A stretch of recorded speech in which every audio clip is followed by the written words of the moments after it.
Hello. Over the past year, Stuff members have been very excited about the new program and have asked lots of questions about how we do things around here. So welcome to our first ever press conference where Katie Ciernia, head of Stuff, will be out shortly to answer a few of your questions. Katie?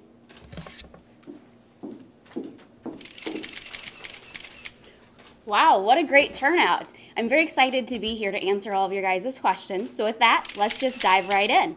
Who's got the first question? Katie. Let's start right over there. I'm from the Daily Insider. Danny Moore wants to know, what criteria do you use to choose the products you test? Do you ever turn down products for whatever reason?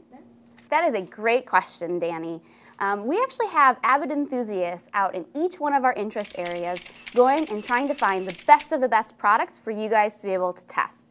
One of the products that we recently acquired was the Handy Twine ring knife. Now, it might be a small product in size, but it is quite a useful and one that our members have found that they have loved, and they've been able to use it for all sorts of occasions. So that's an example of a product that they're trying to go out there, something that's new and different. But on occasion, we do actually have to turn down products. One of the factors that leads into that is around shipping costs. In some cases, we just can't pay for the shipping to go out to you guys.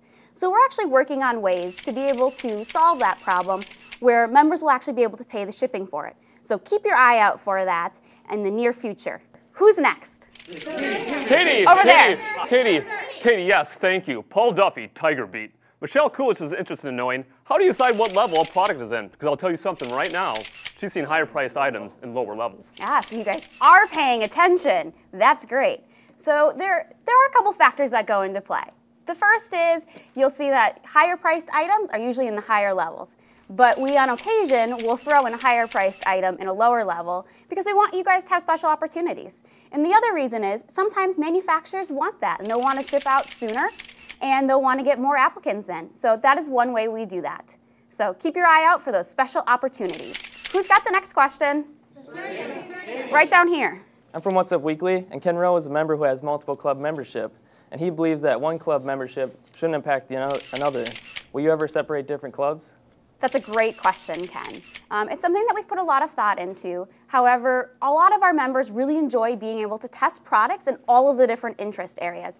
And so separating them would actually be a step backwards for them. And so that's why when you registered for Stuff, you got points for each club memberships that you have that unlocks higher levels for you of different products. Who's got the next question? Katie. Small Town Daily News here. Dennis Thuriel asked, why do some test more than others? Well, there's two reasons. The first is luck, and then the second is your activity levels. So you can't control your luck, but you certainly can control your activity levels. So here's how you can do that. The first is apply to test 10 products at a time. The second is apply to test products in various levels. Don't just stick to level 5 products. Apply to test products in level 3 or 2. Mix it up a little bit. And then the last thing that you can do is just visit the site on a regular basis and maintain your active applications. So who's got the next question? Ms. Ciernia, justthefactsma'am.com. Joshua Myers asked, how do you know after you test a product and submitted the information if everything checked out all right and you're back in the pool to test more? Well, the only required section of your post-test is your first thing, report. So you've got a list of 3 different things that you can complete in your post-test process. Complete that first one, which is called report. And then when you go to your account dashboard, you'll see that that product test has been moved into previously tested products. And that's how you'll know if you are eligible to test additional products again. Who's got the next question? Katie. Metro Post here. My country wants to know how you choose people to test products. Well, we choose testers in a random fashion. But there are several eligibility factors that come into play. For instance, if you're already testing a product, you are not eligible to get selected to test again until you complete your required report. So be sure to get those reports completed after you're done testing your product. The second thing is manufacturers will often ask additional questions in the application process. And those are what we call pre-qualifying questions. So be sure you answer those truthfully because there are certain ways that you may answer that might make you not eligible to test that product. So who's got the next question? Katie, guys, it looks like we have time for one more. Okay, down over here. Galaxy News Inquirer.